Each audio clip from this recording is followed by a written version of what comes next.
Cobra Kai, Cobra Kai. Oh, that really hurt my quads. They're sore from all the karate. Can I have my mic, please? No, you can't. You have to fight for it. You have to fight for stuff. All right. Welcome back. This podcast is brought to you by... Waves and Rocks. Oh, sorry. No, that was the 2 podcasts ago. No, this one is brought to you by Kickin' Ass and Kick-Ass Candles. Stevie Wicks Cool Beans Candle Company. More on them later, but I'm going to do you a solid and just uncap that bad boy. And get rid of the burnt wire smell. 2, 1. I smell it. I was going to say, yeah, it already hit you. Oh, I've got the wrong thing on. Hold on. I would like to be able to see our chat. Oh, yeah. That would be ideal. Welcome, one concurrent viewer. How do you be? You be fine? Okay. Oh. Switching to caffeine-free. Actually, You know what? A caffeine-free Pepsi is like the best thing ever. Everyone's like, oh, that's what grandma's drink. It's like, that's what my grandmother drank. Well, fuck you too, concurrent viewer. So anyway, much like Cobra Kai Season 5 did, we're just going to jump into the action. Yes. Oh, they're back. Okay, so, episode 1. You know, the sad thing is I went back and rewatched Season 5 again in preparation for this episode. We will not 100% be chronologically correct, but our heart is there. No. We'll just talk about the whole season because there's going to be callbacks to previous seasons and... Let's double check audio. Yeah, that's a good idea. A good idea. A good idea. Hey, what do you call a deer with no eyes? Dead. No idea. No idea. Son of a bitch. What is our name? What do you call a deer with no eyes on the side of the road? Your mama knows? Still no idea.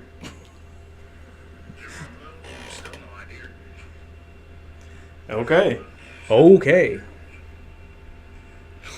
Because we're really high-tech here at the Average We sound Intelligence good. Podcast. I look good. No, I'm just kidding. Man, Fact. Season 5, and I was like, I don't know if I like this. And don't get me wrong, there are definitely some elements that were... They upped the cheese factor quite a bit, but overall, it's good TV. It was damn good TV. It's borderline racist. Well, the drama between all the children for the first, 4 episodes? It really was kind of like two almost different... was too much because it was just so, corny drama. It was horrible, but it came together. We are hearkening back to the 80s, though, so it kind of makes sense. But They're not in the 80s. I know. They just still wish they were, which is a major theme of the entire series. 2 old men in midlife crisis started a gang war. I mean, that's not an inaccurate synopsis, and then brought OGs in thinking that they would help the situation and made it worse. Yeah, Chosen. Don't get me wrong, Chosen was great. Chosen's the most well-adjusted adult, except maybe for Amanda, in this entire show. And that's saying a lot. Pissed me off so much by, just not listening to him. And then it took... Well, he is Daniel the racist. But it made zero sense. We I finally... was like, Amanda, I was like, you're literally not going to listen to your husband of how many years? You know, you're just going to think he's a hothead and trying to fight this old man. Well, maybe she's just seen Karate Kid and knows that Daniel has a history of jumping to conclusions. Well, and on top of that, Daniel being the bad guy. Because he is. Daniel LaRusso's the villain. The Karate Kid is Johnny Lawrence. And if you didn't believe it before, since Cobra Kai came out, it's been confirmed. Clean fund. Alright, I gotta sit up. Although, we did finally answer the question of where did Daniel and Amanda even meet, or how did they meet, rather. Through the cousin who Daniel was, not dating. Daniel was friend-zoned by this girl in Karate Kid Part 3. That was... they managed to salvage it because I remember the first time I watched Karate Kid Part 3, I was like, what? Yeah, I was kind of like taken aback by that when I watched it. Because they knew that 35 or some odd years later, they're like, they're probably going to make a TV show and we're going to need an in for his wife. You know, the funny thing is I actually never watched the second or third Karate Kid. I'd only ever seen the first one, and I'd only seen it in bits and pieces. And then I was like, you know what? He was telling me about this show, and he's like, hey, you need to watch Cobra Kai. And I was like, all right. Oh, that's right. I did tell you about it. I decided to, instead of starting Cobra Kai, I watched the first 3 movies first, got gung-ho on those, and then started the season 1, and it was fantastic. Oh, I could not believe how good season 1 was, because when I first saw the trailer, I think I said this on our first Cobra Kai episode, I said, this is either going to be fucking awesome, or it's going to suck so bad. Dude, that's the problem is everyone doesn't expect not professionalism, but performance from Johnny Lawrence. And William Zabka is a fucking badass. It's not just that, though. It sucks that it took this long for him to become the good guy. In all 80s movies that he played in, he was the bad guy. Which is... He was even the bad guy in the Hot Tub Time Machine. You remember that? Yes, he was. He was the guy who forced old boy to suck on, Yeah, and what's really funny about that is they explored that whole thing in How I Met Your Mother. I don't know if you've seen it, but Johnny Lawrence, or not Johnny Lawrence, William Zabka. I've not seen the actual show. I've seen the YouTube clip. But also, William Zabka has my favorite line in that entire series, and it's such a stupid line. I don't know why I find it so funny, but it's in season 9 when, for those of you who've seen the show, you know what I'm talking about. But the main character Ted, season 9. Takes place with, I think it's a 72-hour span of Barney's wedding, and Barney invites William Zabka to his wedding because he was part of the bachelor party. Yeah, it doesn't matter because Barney is a fan of Karate Kid, dresses up as a Cobra Kai student for Halloween on one occasion, I think, in the show. Yeah. But he's the one who's like, no, Johnny Lawrence is the Karate Kid. Daniel LaRusso was obviously the bully. Johnny was just trying to, that whole bit. And he knew. He knew. he read that. But the funny part is Ted is spending all this time trying to show up William Zabka. And there's just it's such a stupid line. Again, I don't understand why I find it so funny. They're trying to figure out where Marshall's wife is, Lily, and somebody says something about mooring a dinghy in a lagoon, and Ted goes, and I mean, you would never moor a dinghy in a lagoon. And then William Zabka, not missing a beat, goes, I don't know, Ted, under certain tidal conditions. Why it's so funny, I don't know. You know what the best part about that is I remember seeing that episode, well, the clip, and the outfit he was wearing was perfect. Well, what was perfect? They picked it for Cobra Kai. Yeah. I was like, what the heck? I have to believe that his appearance on How I Met Your Mother had at least a little bit to do with... Yeah, but that was like, what, 2013, 2014 when that happened? When did it end? I can't remember. Cobra Kai began in, what, 2016? 2018. Was it 2018? I think. Pretty sure. No, I think it was 2016. I think you're right. But yeah, so... And I tell people all the time, it's like, you have to watch Cobra Kai. I don't care if you've seen The Karate Kid or not, because they did it right. You don't have to watch those movies. They help. But anything you need to know, they catch you up to speed on. Even in Season 5, there are callbacks to all the previous seasons. Oh, they're bringing everybody back. Including Mike fucking Barnes. And I tell you what, the bad boy of karate. Yeah. When Chosen said that, dude, I cracked up. He not look so bad. I'm telling you, though, I loved what they did with Mike Barnes. Oh, it was great. Well, because I was like, are they really going to make him a villain? I thought they would. Here's the reason why I didn't think they would, and I'm glad they did it this way, because the whole theme of the show, with the exception of Kreese and Silver, is... Well, and they're part of it is that nobody's a villain, everybody's just a person. Well, no, the overall theme is living in the past is you can have reverence for the past, but living in it and not accepting that the world has changed is ultimately what makes bad things happen to characters in the show. Because think about Johnny. He was at his worst. Well, he was close to his worst when he was just completely inflexible, didn't want to move on with the times, And Johnny kind of Johnny encapsulates the theme of the show perfectly because he's somebody who has reverence for the good old days, for the 80s, how the original, as he says, old school American karate, which is a hilarious phrase, but it makes sense for Johnny.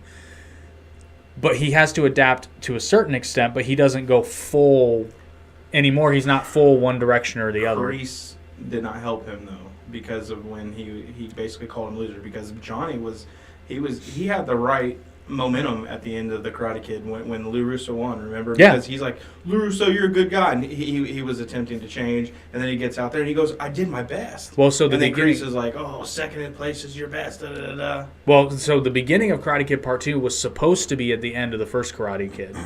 That's why it looks the same, because it was actually shot. They decided to cut it because they wanted to end the movie on a high note. Yeah. But the ultimate theme of the movie was supposed to be that, and that's why Daniel calls it back. It's like, Mr. Miyagi saved your life. The actor who they got to play young William Zabka, spot on. Yeah, we were talking about that. We suspect there was some CG work done, but overall, I know they did something Bravo. similar with Paul Walker and his brother to after Paul Walker died in the Fast and Furious movies, and they did something similar. So I'm assuming they probably did do some CGI, but it looked. It seemed like it was just to give it that little extra. Oh, it was great, and like the hair was spot on too. Well, yeah, the hair was spot on. And then but speaking of which, spoilers ahead, like big time spoilers. Yeah, definitely. And thank you to our 2 new subscribers today. Yeah. Did a little experiment. I think that paid off. So on show days, we'll give you a fun little preview of what we're gonna do. I just came up with that randomly, and I'm just like, why not? I think you're going to be seeing a lot more shorts out of us. Oh, you're going to be seeing a lot more shorts out of us. And as long as you guys keep liking, sharing, and subscribing. And we're loving all the positive and negative feedback. It's fun. I'm looking over here when I need to be. Yeah, the one clip, I know what clip you're talking about. Boy, we got so much hate. But I would like to point out that there were more likes than dislikes by a decent margin on that video. I was kind of surprised. I figured it'd be split pretty well down the middle. Oh, yeah. But I couldn't help but notice it was only men commenting on that video. Yeah, pick up the slack, ladies. All right, back to Cobra Kai. Yeah, back to Cobra Kai. We're going to stay on focus. Well, speaking of ladies picking up the slack, Cobra Kai, the girls, in a good way, the girls really were shining in this I was really taken aback by Tori, because she, in last season as well, after LaRusso's wife Amanda had talked to her and was attempting to help her. That was last season, correct? Yes. Okay, and she was trying to help her, and Tori at first was just thinking, this is just a ploy, but then she realized she was actually trying to help. Come to find out, and then Samantha, being the LaRusso she is, jumps to conclusions. And then of course, they get back into their fights and whatnot. But the entire time, Tori is trying to be a peacekeeper between everybody. Now, she's not taking no shit, but she is attempting to be a peacemaker. So, like, when they were at the water park, which was a terrible episode, by the way. Yeah, I didn't really enjoy that. And then, but, I mean, it is what it is. I was like, you guys are going to race on a water slide with a tube? You know what, though? Let's be real. That's a better alternative than fighting. I mean, yes, but I'm just saying, a race on a tube, I would have said, okay, first one to swim back and forth in this pool wins. Correct, yeah. I mean, that's a race. Not going down a slide that you have no control of going faster or slower depending on your weight. And it was like, obviously, Hawk should have won, but they cheated. Well, I would assume he weighs more than her. We don't even know that, though. We didn't see anybody sabotage the tube, and I think that was the point, is we weren't supposed to know. The only thing we need to know is that the first... It was Hawk and Tori, right? Yeah, Hawk and Tori were racing. Which, did you know they're dating in real life? I'm not surprised. I would date Peyton List in real life. I mean, yeah. If I swung that way, I'd date... I forget Hawk's actor's name.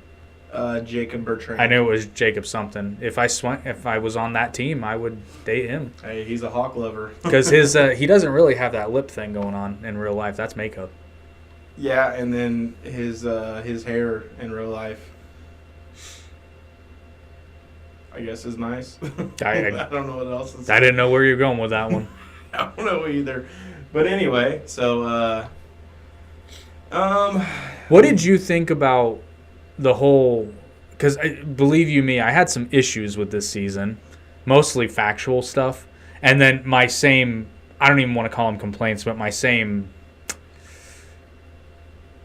I don't know how you like my same like little nitpicks about Cobra Kai series the as a entire whole. time. I was like, But what did you think about the excursion to Mexico? Waste of time.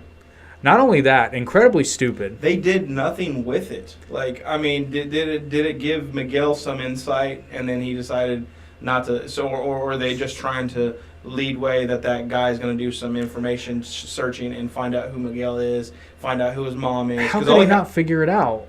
He had a picture of the entire family. He didn't look at it.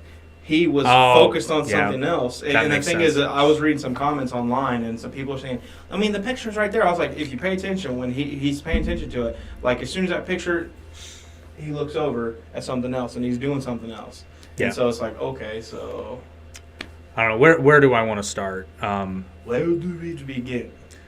Well, and again, these are just nitpicks. These are not... I'm not saying, like, it's necessarily bad. And Cobra Kai really suspends disbelief both in physics and in IQ. But Miguel traveling to Mexico, even though he speaks Spanish, Miguel traveling to Mexico by himself is just dumb. That's just stupid. Plain dangerous, really. That's what I mean. It's just dumb. And then, it's like, come on, I'm. And he can fight too.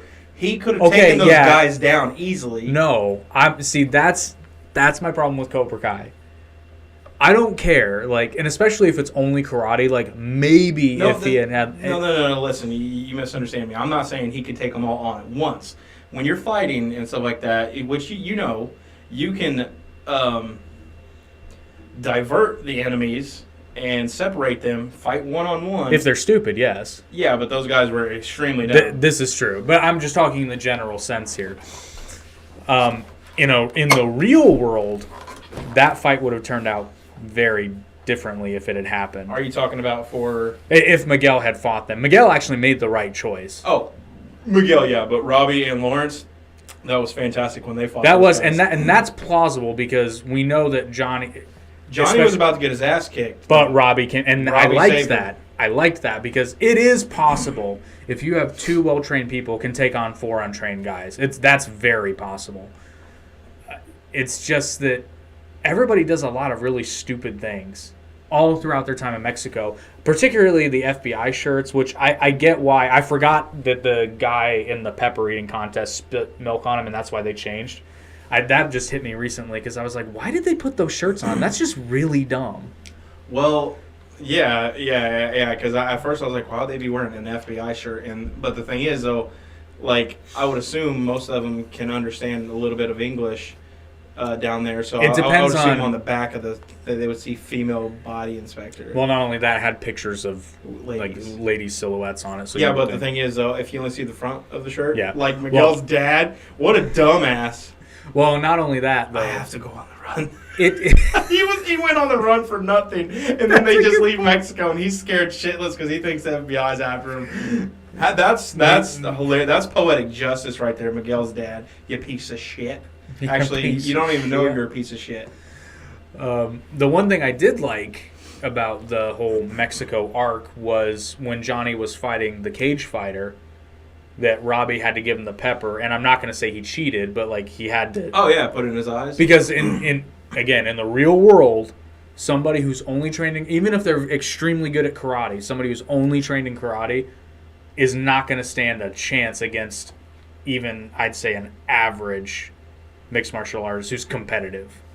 Because just the ground game alone. That dude would have tore him apart. And he was about to, but they did, which I liked, because there are times in Cobra Kai where it's like... But they did something good, and they brought in a supplement. Yeah. Which, I mean... It worked. Hey, win at all costs, no mercy. 2 thumbs up. Captain Insano shows no mercy. That was great. That's my favorite line in The Water Boy. You pulled me in the eye. Captain Insano shows no mercy. What else in the Mexico arc? I didn't like how quickly Miguel's dad did like a 180 personality flip. At first he's like, I am a family man. And then he's like, the bitch only wants me for my money anyway. Yeah, because he was taking care of her and her kid pretty much. And because, like, come find out, it's not even Miguel's dad's kid. Yeah. You know, and then he saves him. He's like, I'm indebted to you. And it's like, and then he just, like, clung to Miguel, like, real quick. Like which doesn't really make any sense. It's like, is that how the culture is down there? Because I don't know. I mean, like, are they very friendly like that? It depends on where you are. I'm willing to bet if you travel just about anywhere, if you save somebody's kid from getting run over by a car, you're going to be well received. But I've seen some videos where people have literally saved kids in America, though. In America, and they hug their kids and don't even say one word to the person that saved them. And I'm like, you're fucking trash. And I'm saying this based on my very, very limited experience in Mexico, but I could see that depending on where you are and under what context, especially since Miguel spoke Spanish and like I don't want to phrase it this way, but like he wasn't a fucking gringo, you know, like not saying that they wouldn't be hospitable. Well, because like when I was in Mexico, everybody was always nice and polite to me, but I was also there with people from that area, so I don't think I would have been ill-treated, but you know, actually everybody was very nice to me when I was in Mexico, so it was a nice change of pace because Americans can be real dicks. We're talking to you, America. America misses Fuck you! No, I don't want to say fuck America. I love America. We just need to work on some things. We need to work on a lot of things, but other than that, it's a good country.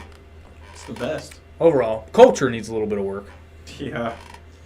Especially everybody. I'm like, you need to learn how to argue and still get along after the argument. Like, that shit's, like, stupid. Yeah.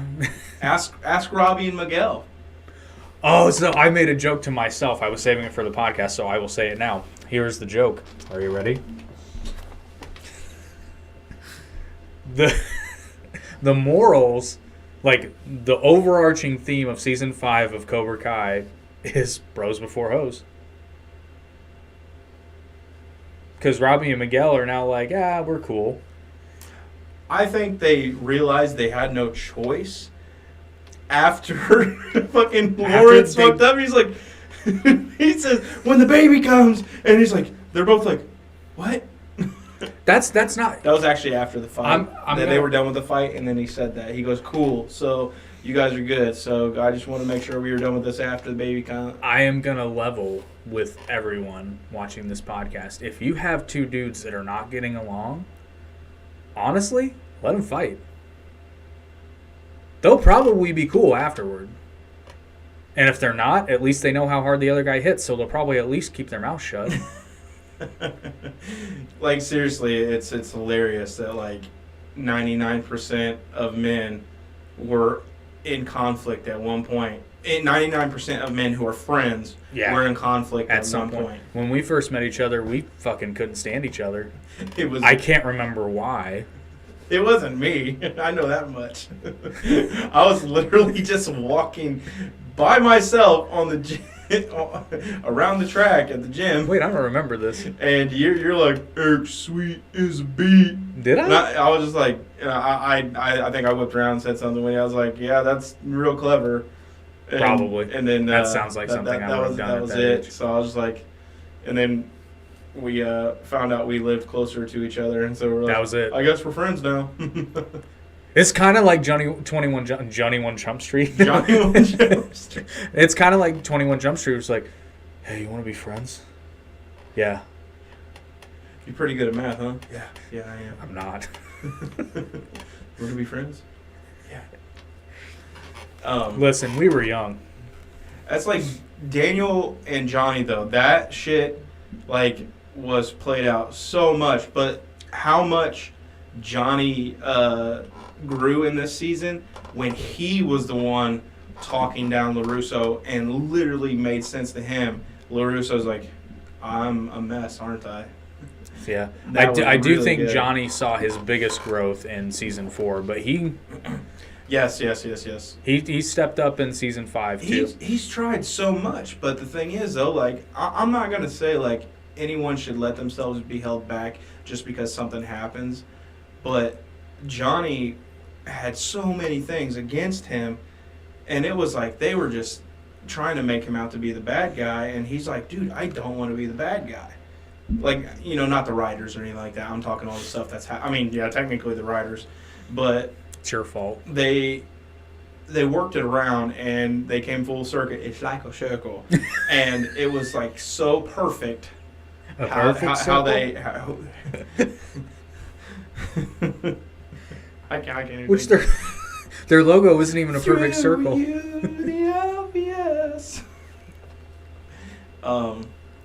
To all our younger viewers, you probably have no idea. I was going to say younger viewers. And I would hope that you would research that name of the band, because it is a fantastic band. They have very many good songs, and Maynard Keenan Jones is a weirdo, but I still like him. Watch Sober by Tool, 1993, 1994, live, and you'll know what I'm talking about. He's fucking weird. Isn't a perfect circle just Tool minus one band member? Oh, am I getting that wrong? Perfect Circle, all the music is written by their guitarist Billy Howardell. And Maynard just sings for them. Didn't write any of it. Gotcha. Well, no, I'm not talking about the. I'm just talking about the people that play in the band. Nope, just Maynard Keenan Jones is the only one from Tool. Oh. And he also has another band called Pussifer. I'm not a big fan of that one. And to be honest with you, I don't even really like Tool as much as I like Perfect Circle. Yeah. Well, and I just found out that the lead singer of Rammstein has another band. Really?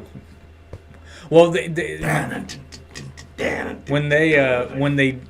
Rammstein was on hiatus, a couple of them did solo projects, but this is a different band. And no, the solo projects were not nearly as good. And they realized that, and were like, yeah, we should probably go back to what made us famous. I don't know the words. Willst du bist der tote Scheide. Treue sein für alle Tage. Scheiße. Nein. Nine. Oh shit! My Rammstein face. Rammstein face. What are you talking about? The live is a little behind. Oh. So and it just had me holding the microphone, just going. Anyway, so back to Cobra Kai, because that's what we're here for. Don't be a fucking pussy. I have to mention one thing, because this will tie into, it's Cobra Kai, but this will tie into the other podcasts that I do. There's a lot of F-bombs in this season, but I'll allow you to finish. I'm sorry. Did anybody catch what Stingray was listening to in the car? No, what was he listening to? He was listening to Judas. Was he listening to Priest? No, not Judas Priest. The song Judas by Fozzy, and the lead singer of Fozzy is Chris Jericho. Because he was a Judas. Well, I know that's why it worked, but I always I know it's a great song. I can't believe he was driving around Johnny's old vehicle. That was great. Silver. You know, the sad thing is I didn't even click the first time I watched it. I clicked the second time I watched it. At first I thought he just made it that way. And No, that's not what I'm talking about. I was marking out for the fact that Judas was playing on it's not a television show per se, but like a mainstream television show.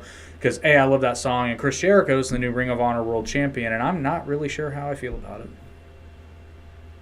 Anyway, but that's his entrance theme, and has been for a long time. And it's really badass when he walks out, because they cut the music off and the audience is singing it. It's a fun time. But it was nice to see Judas represented in Cobra Kai. And you know what? Honestly, not best character development, but better character development. Stingray. I liked him this season. I disliked him severely last season because it was pathetic. And they wrote it that way, so it wasn't like I disliked his character. Or not his character, I'm sorry, his actor. It was his character I disliked the most. But they brought him back, and I mean, he got beat to death pretty much, and still wanted to be a part of that. And he even knew, he's like, this guy almost killed me, so he's like, I'm going to do what he's going to say. And then when he was trying to tell them, which they need to make Dungeons and Dragons, what Dungeons is that? and Dojos. Dungeons and Dojos. They will. They need to make that. That is money right there. But anyway, so they... Hey, they put Goku in Fortnite, so... You know Dungeons and They put JoJo's. Goku and Vegeta in Fortnite. That's right. They I did put believe. Vegeta in Fortnite. I've never played Fortnite ever. I almost thought about re-downloading it just to play it. But Although I did see it's somebody too late now. somebody figured out how to circumvent the Kamehameha in Fortnite. Oh yeah, you can get around it. I just found it funny. Everybody was bitching, and I'm just like, man. Yeah, but they used Masaka. I think that's how you say her name. Masako. They used her voice instead of Sean Schimmel's Goku voice, and I was like, yes. there are some pretty funny videos of Sean Schemmel playing Fortnite as Goku. Oh gosh, It's pretty funny. But so Stingray, I thought this season it was much better for him and the way he not went out, but came back. I was like, good. I was like, he finally nutted up. Kind of. Well, he did. Stingray's a mixed bag for me. Don't get me wrong. I like the characterization. When he showed up at LaRusso's house, and they're like, "Oh, Cobra Kai's here," and I'm like, "Oh shit, it's about to go down." And then it's just Stingray, and he's helping. Oh, and I was like, totally cool. I didn't forget. That's what you were talking about.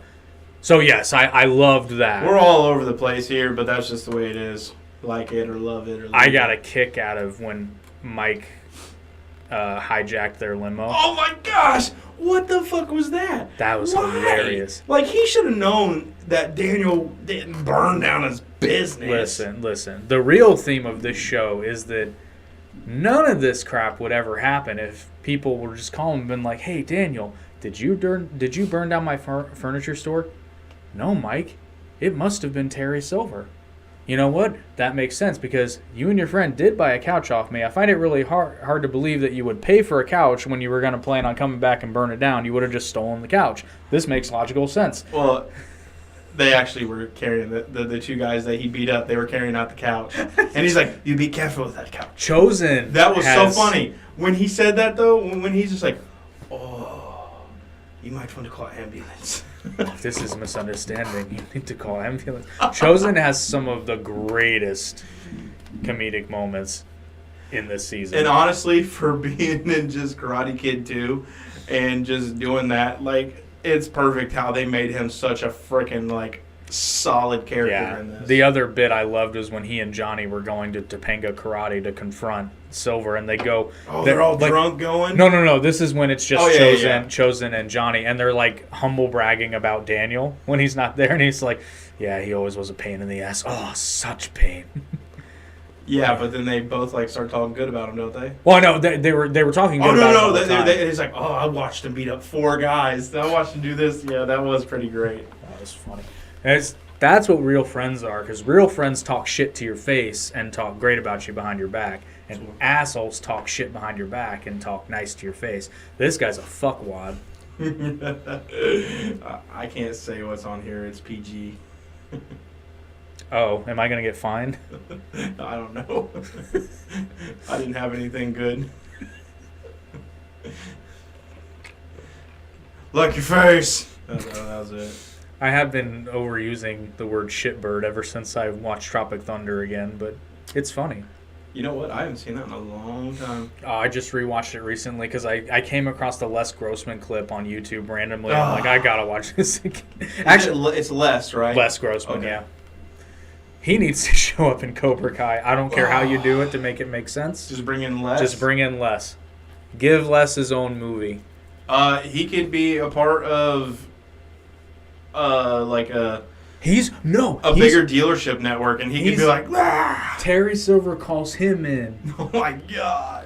He's like, "Get me Les Grossman." You know, the thing is, I also saw some shit on Facebook, a group I'm a part of, and they were talking about Terry Silver, and they're like, "Oh, he's terminally ill, this and that," and I'm like, I don't think he's terminally ill. He's mentally ill. He's for sure. Very mentally ill. No, I mean, like, for sure. They touched on that in season 4 when they introduced because of him. meds. Yeah. Because he literally stopped taking his meds. Yeah. But anyway, and because he was talking about the good old days when he was on all kinds of cocaine, and and then he finally got on his meds and stopped doing the cocaine. He was fine. I found a nice woman, and we have sherry every evening. But so Terry Silver,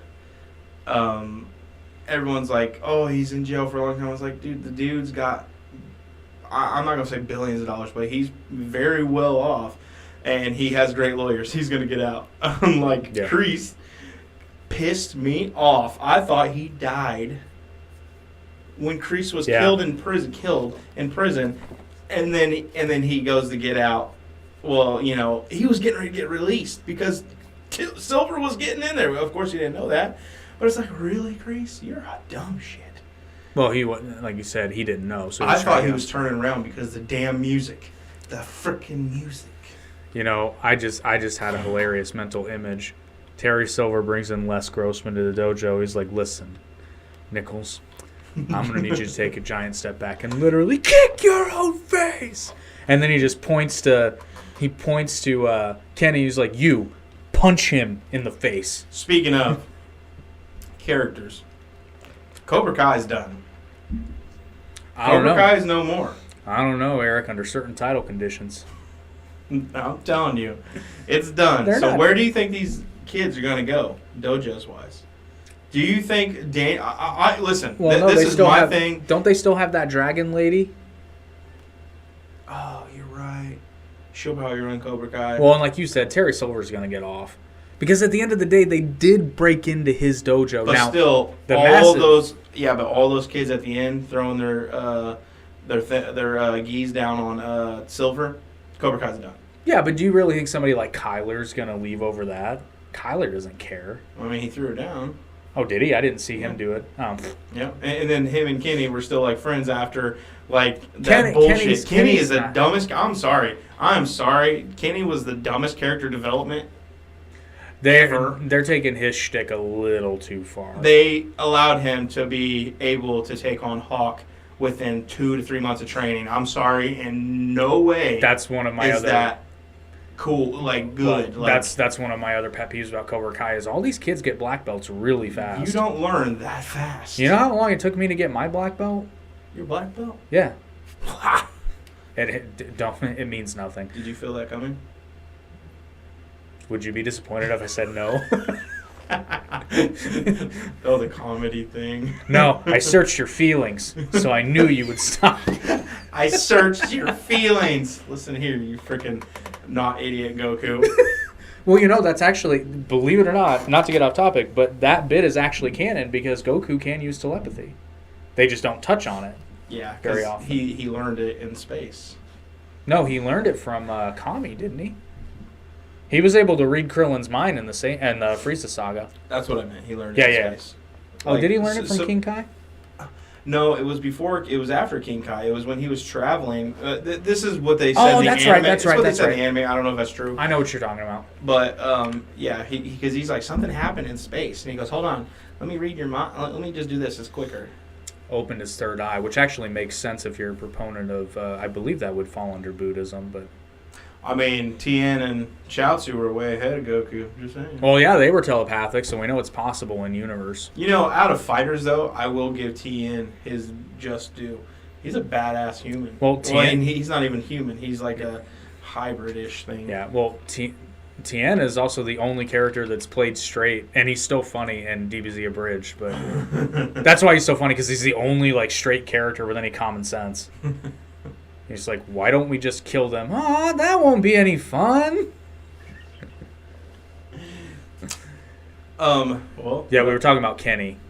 Yes, Kenny. Terrible. Well, all the kids. Good actor. I like the kid who plays him, but like with what they've made him do, like that whole where he like smiled like a Joker. I was gonna say there's that like, one moment in season 4. That was cringe. That's like Jared Leto Joker. And nobody even told the joke. Yeah, I just was like, I was taken aback by that. I was not a fan of Kenny. Nah, I also well, I'm not a fan of Kenny either. And I'll tell you, Kenny needs a good old-fashioned ass whooping. But I mean, they tried to play him off as the nerd and then the guy who got beat down, which he never really got beat down. He was chased a few times and some milk in his locker. Don't get me wrong. The shit like that happens to kids, it's stupid, but at the same time, you know, they really weren't trying to hurt him.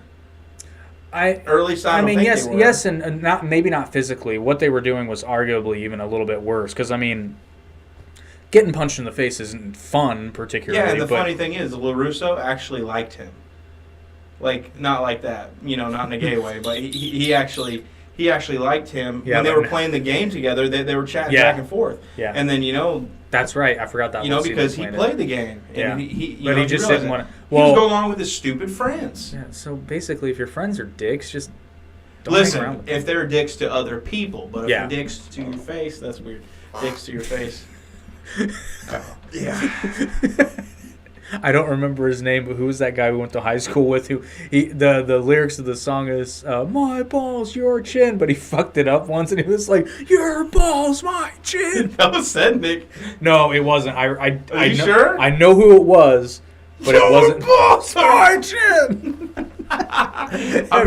Everybody's kind of like, huh? Wait a minute. Fuck. Was it Dane? No, I know who it was, but I can't remember. I swear it was Sednick. Oh, it might have been. I'm pretty now that sure. Now that you say that, I'm pretty sure. I'm about to text him. Be like, hey, was this you? He's gonna be like, no. Wait. No, I thought that. I don't know if I can say the writers took this too far, but definitely the characters took it too far when they dumped. Oh God, what's the little LaRusso's name? What's his first name? Daniel's son. Lapusso. What's his real name? Anthony. That's his name. Yeah. When they dunked his head into the shitty water. Yeah. I was just kind of like, ew. But have you seen the Instagram post where it shows them all standing next to that shitty toilet and they're all like, oh my God. Ugh. It's funny. Yeah, that's a smidge too far for my liking. Yeah, because the thing is, I was like, okay, they never did anything like that to Kenny.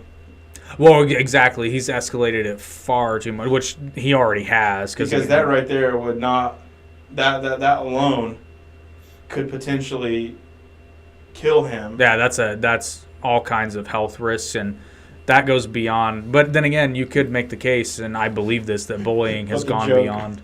The joke when they say kids are calling me shithead. Shithead. I was like, I did laugh a little bit at that.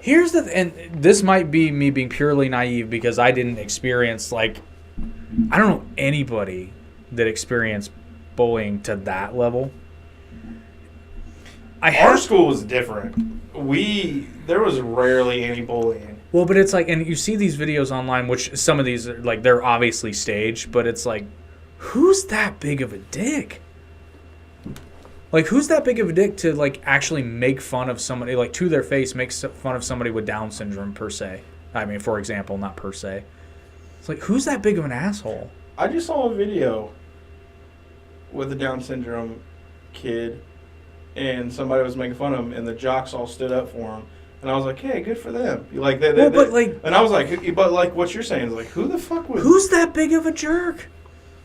Yeah. Because I have to believe that most places you'd be, if somebody was making fun of somebody, or bullying to that extreme, there'd be a lot of people, not one of those Cobra Kai doors was like, hey, man, this is too far. Because even in the original Karate Kid, Bobby was like, Johnny, he's had enough.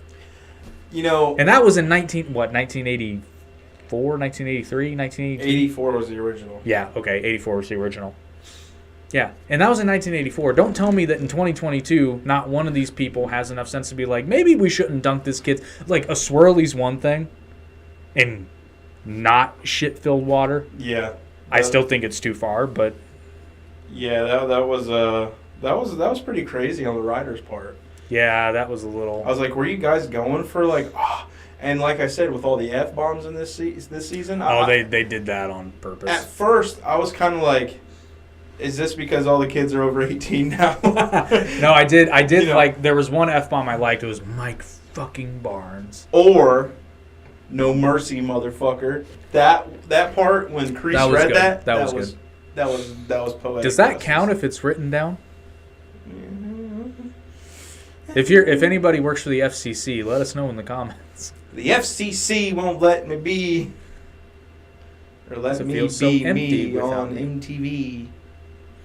Anyway. Actually, Netflix doesn't fall under the FCC's jurisdiction. Nope, they're private. Well, it's not that they're private. They're not broadcast. So, yeah, they're private. You have to pay to see it.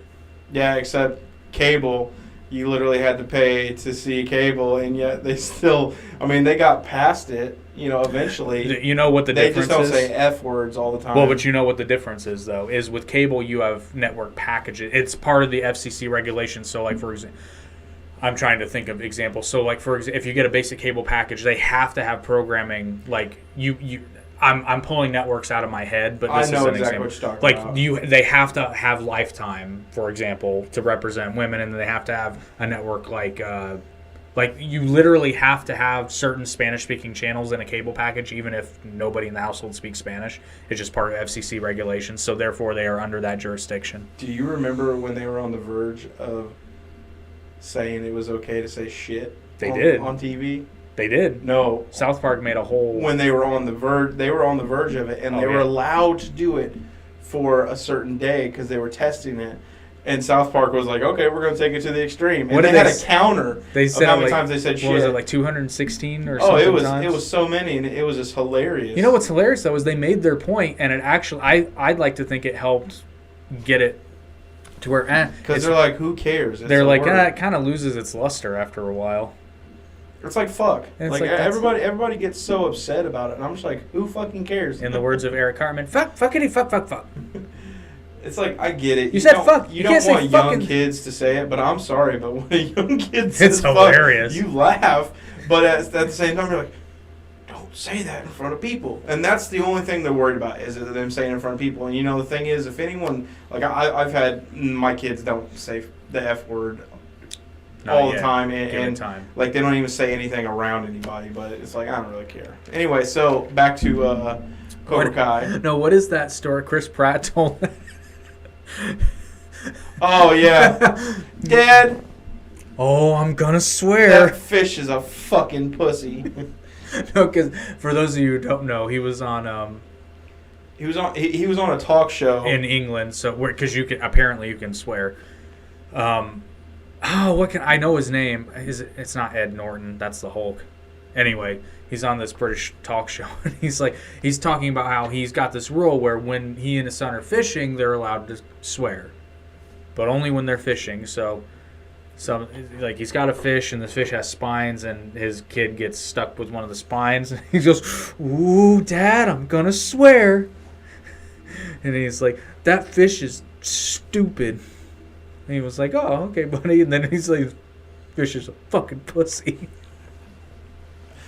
That was hilarious. It was funny. And with season 5 continued, my same giant annoyance with the cover, which I understand why they do it this way. But either these kids all hit like fucking pussies, or they're suspending the laws of physics, because I am sorry, if you kick somebody in the face with even a modicum of intensity, which you kind of have to get your foot up that far, it's going to smart a little bit more. And like these kids are constantly sparring without pads, and they're not all constantly injured or bruised. Yeah, or bruised or with black. And yet they have black eyes when they're convenient to the plot. That is just called bad writing. Well, they did the same thing with Karate Kid, but you chalk that up to being the 1980s when martial arts still had its mysticism. Well, it's mysticism. Daniel did have a black eye in the original. Right, after he got beat down by 5 different people at the same time. But Mr. Miyagi. Oi. Oi. Oi. Bonsai! How are they going to... we need a prequel. No, I'm just kidding. No, we need a prequel. Just call it Miyagi. That would be cool. But who would play him? It doesn't matter. He's younger. Who gives a shit? That's true. Except how are you going to replicate that voice without it coming across as like super racist? I guess Chosen did it though. Does he not sound like that in real life? Oh, I don't know. Probably not, but I would say he does, because he sounded like that when he was younger. Who? Pat Morita? No, Chosen. Well, I know he did that in the movie. The character sounds like that, but I highly doubt the actor talks like that all the time. You think he's more fluent? Well, I mean, it's probably kind of... Look at Jackie Chan, dude. He's done so many American movies, and he still has trouble saying American words. Have you watched the bloopers? Yeah, okay, valid point. I don't know if he's from... Cuttlefish. Should I eat asparagus or the cuttlefish? That's not Jackie Chan. I know, but it's not funny. That's Mr. Takayama. Konnichiwa. Oh, really? Barnes. I want more Mike Barnes. LaRusso, when he's high on something, did you see his eyes? And then we see him not too long ago, or not too long after, and his eyes are normal. And I'm just like, there you go, LaRusso, jumping to conclusions again. But no, when they went to Silver's house and fought, I was like, listen, if Barnes didn't get knocked out, he would have fucked them up. Oh yeah, that's the whole point. They had to knock him out, which I forget the actor's name, and I apologize because phenomenal job, good shape. Who, Barnes? Yeah, he's in good shape for considering how long it's been. Which I mean, they all are. Yeah, but he got big. He was pretty solid. Yeah, for selling furniture. Well, hey, I mean, he's moving a lot of heavy shit, I imagine. Hey, that's how I got big. Well, not only that, he is big. Big. I wasn't moving furniture. He is karate's bad boy, after all. Ah, karate's bad boy. He not looks so. You know, the bad. funny thing is though, Amanda knew who Mike Barnes was. Did she? Yeah, because I remember her. Didn't she say karate's bad boy? Or was that just Chosen who said that? I think that was Chosen. Or if she said it, it would have been. I feel like Amanda knew who Mike Barnes was. Oh, well, she probably did because Daniel. Knew of. Yeah, I was going to say because I'm sure Daniel told her the story. But I feel like she would have known about Terry Silver as well. She did. So therefore, why did she not take Daniel's side at first? You know, that was the dumbest writing ever. I mean, yes and no, because at the same time, of how he acted. Well, look how it turned out with Daniel and Johnny, because there were some legitimately silly moments through all that. It's like you're two grown adults. That's true. Okay, all right. Although John, and that makes sense because Johnny and Daniel's thing was quite a bit more tame compared to Terry's. And see, the thing is, it's like me as a person, like when Silver was attempting to get under Daniel's skin at the whatever it was, the auction thing at Silver's house. All you had to do was be calm. Like when he said, "You said bad things about my wife," and like Silver, like you literally just told me that over there. I would have been calm, cool, and collected, even though on the inside I want to burn your house down. You know. But I know that because here's the trouble with telling lies. Russo, quit being so fucking high-headed. Well, and think that's what's interesting is because I was thinking about this today, actually, kind of in preparation for the podcast. Is that's Preparation always H. well because again the central theme of He Cobra uses Kai. it. I do. It feels really good on the whole. A whole lot better.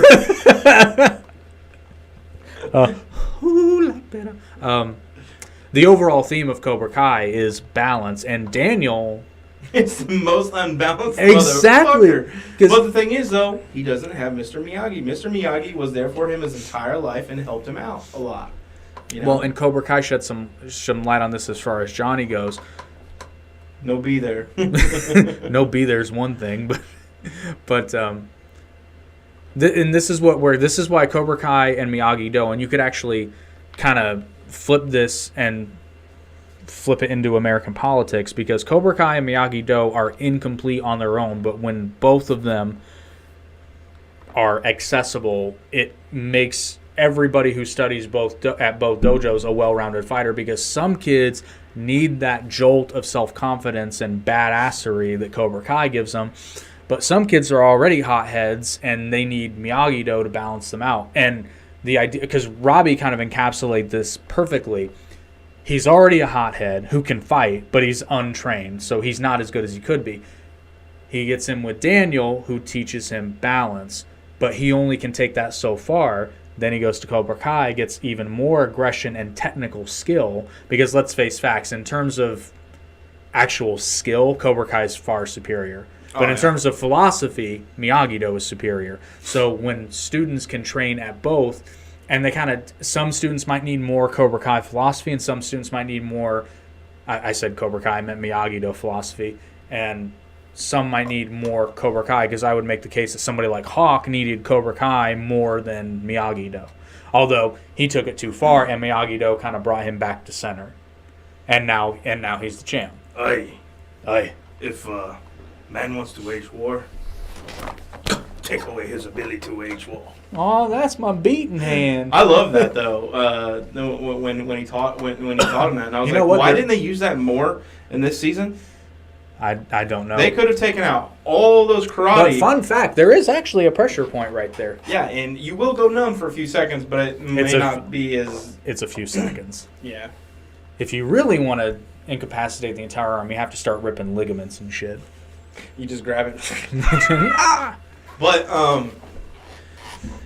actually, or kick out the kneecap. It works every Robbie. time. Dude, if he gets trained by his dad after all this other bullshit, and he's trained by his dad, because the thing is, yeah, Johnny Lawrence does know Cobra Kai, but the thing is, like, Johnny Lawrence's Cobra Kai is, like, yes, he learned from Kreese, but the thing is, Johnny Lawrence, two senseis are never going to teach the same. So the thing is, if he learns from his dad, and then is just a more well-rounded fighter, honestly, I think he could take anybody in the show. Which I was going to ask this, but we'll do this now. Because Robbie has natural talent. Yeah, in your estimation, who do you think? Big. In your estimation, who do you think is the best fighter in Cobra in terms of the kids? In terms of kids, Miguel right now. With training from his dad, Robbie would be. He's not there yet because the thing is, him and his dad are just picking up the pieces. Now, the only reason I say that is because his training is a tad incomplete, and the thing is, Miguel would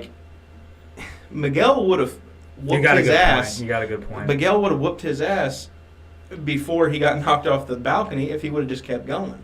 Yeah. And then on top of that, the same thing happened. They got up on that balcony, and then they both stopped fighting right there, and it was Miguel who was coming out to be the victor. You're right. I was going to say Robbie, but I think this is a case of more training. Robbie hands down easily. It could be Miguel or Robbie just about any day. Yeah. It could flip. Yeah, because a lot of people are saying that Hawk's the best fighter right now, and it's like, no, don't get me wrong, Hawk's a good fighter. Hawk's good, and he's gotten better, I think, since he's.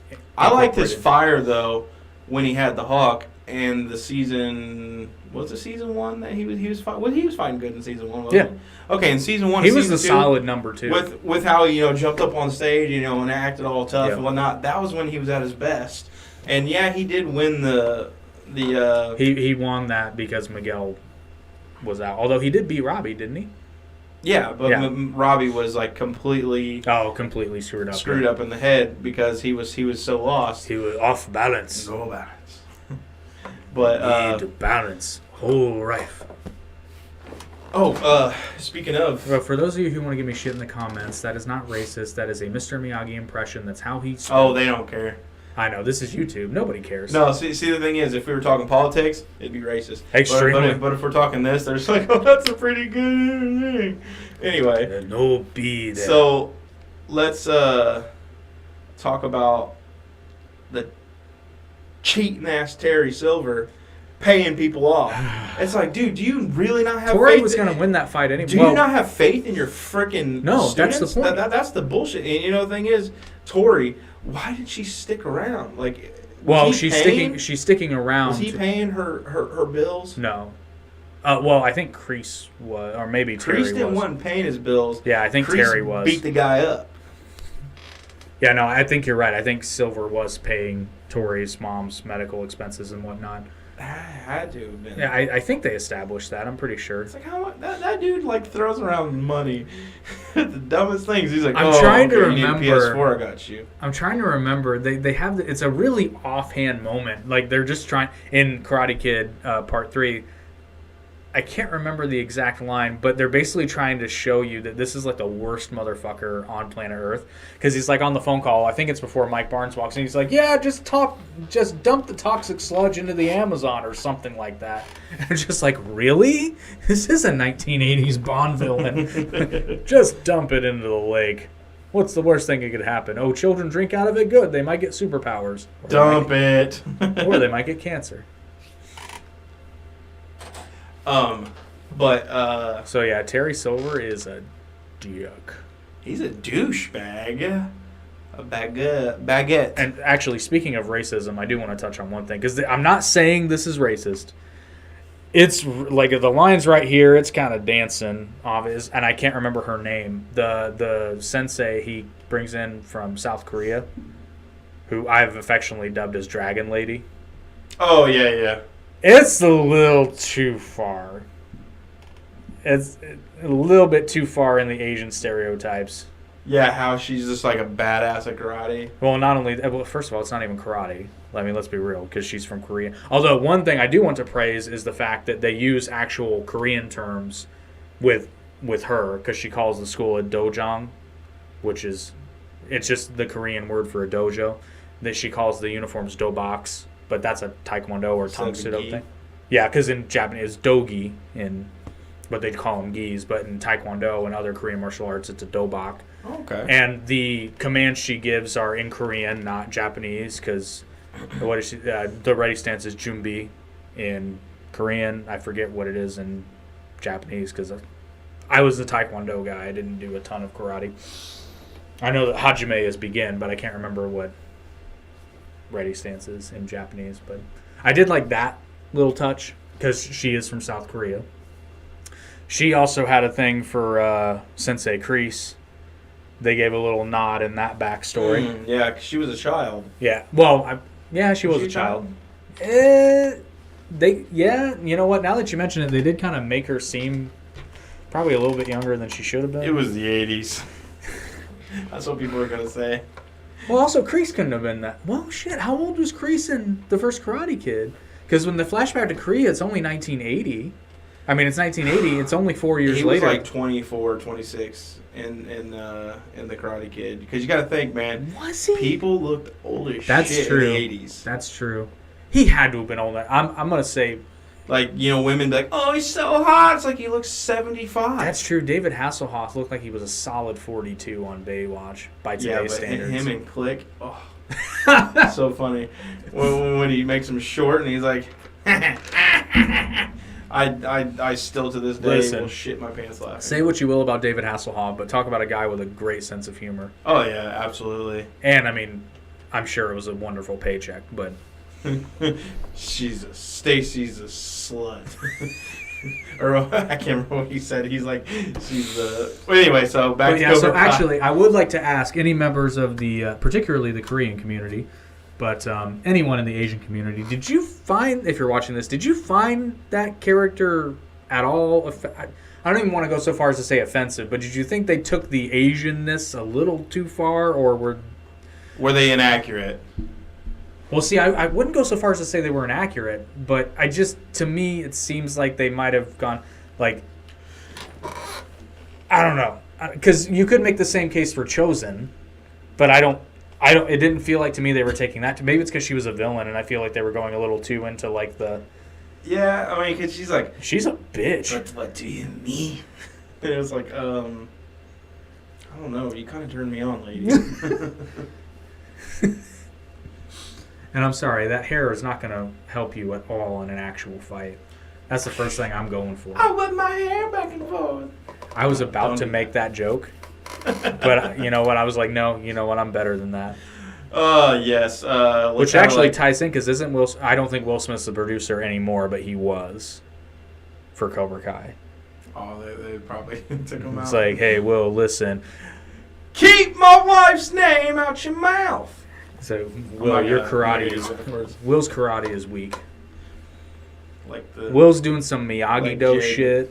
Yeah. So, anyway, I don't know. So, Witter-san, you lack a balance. How do you think we're gonna go forward from here. They After gotta everything they going gotta on. go to the tournament, which that was another thing. So this is like the most exclusive tournament, but nobody in the state. Which this could be, that part was legit because there's a lot of stuff that goes around the world that Americans have no clue about. But then literally in the next clip, it's got Hawk and the guys talking about the exact tournament and being like, "Hey man, did you catch the last tournament?" And it's like, I thought nobody in America knew about this thing. I can't remember what it Tenkaichi. Tenkaichi. No, just kidding. My mind went there. I was like, Tenkaichi? I was like, Dragon Ball. Tenkaichi Budokai? That would be amazing. Just get Hawk in there. Thanks for the energy. I mean, like, yeah, it was kind of hilarious. Oh, dude. The guy who was, like, not in charge, but he was part of the, like, whatever team was, when he was fist bumping Johnny, that was so perfect. That was awesome. I loved it, you Crap. know? What? I think that short did some work. Yeah, we were getting, like, way up there, so that's why I was, like, trying to bring us back on track. Yeah, I know. Yeah, for those of you who Those who are joining us for the first time, we've not done too bad tonight. We will often, but it's part of the reason to watch the show because it can take some interesting turns. It is just a conversation at the end of the day. Now, we will say, though, we're big anime nerds. We're big... Yeah, actually, by today's Marvel standards, we're nerds. not. Yeah, today we're just average. We're just washed up old dudes Yeah, clinging so to our youth. we will Not definitely unlike Cobra Kai. throw off things here and there and just stick with us. But we're pretty good at bringing the segues back. Most part. But, so obviously they're going to go to there. I think this is going to be the last season. Like, everybody's like, yeah, but they can have younger fighters like Anthony and But this where- and that. I was but like, where are you Anthony's gonna not go? a fighter. He after this shit goes on and it's over with, because it's already over between him and Anthony. Or, I mean, between him and Kenny. Kenny's no longer what he was going to be. He's done with that. He was led astray and he knew. And he figured it out. So he's probably he might not do karate anymore, but he might, just go back to gaming. And honestly, him and Anthony may become friends because they were going to become friends. They're gearing up until for that. Kenny was an idiot. They're gearing up for that tournament. They're not going to that tournament. Sure they are. Remember, they still got Dragon Lady Sensei. They have Dragon. What? No, but they threw their doggies I know, but down on Silver. So I don't, unless they Kreese change escaped it. from prison, mind you. I understand, but you think he's just gonna waltz in there and Yes, that's what he did at the end of season 1. But there's a difference, though. He just claimed he was dead versus going to prison and breaking out. I don't know. Kreese, he's probably going to talk to people. He's definitely going to talk to Tori because he was using her, and it was bullshit the way he was using her, and even Tori knew it, but she was still doing it because she's the loyal soldier.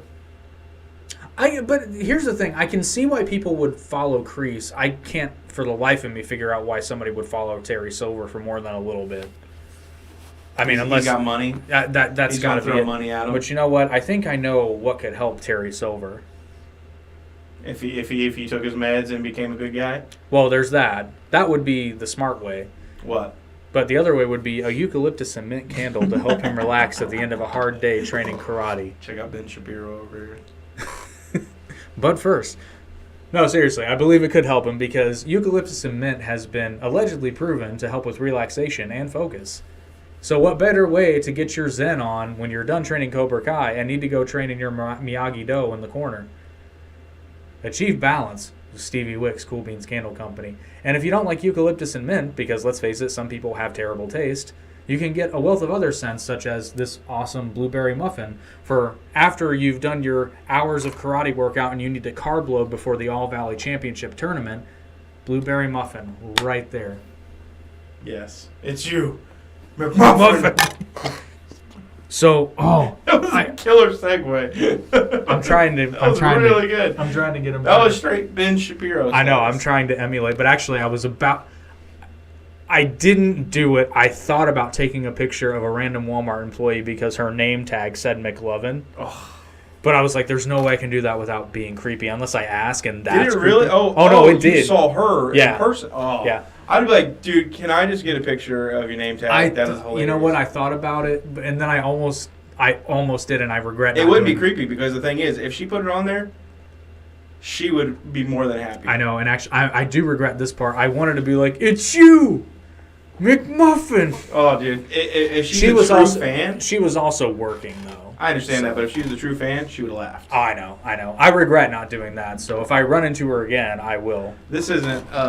This is a complete opposite story. It has nothing to do with Cobra Kai, and it has nothing to do with your story. But today, me, my son, and my daughter were in Party City, and we were looking at stuff, and we were looking at makeup or something like that. And my son Dean, he goes.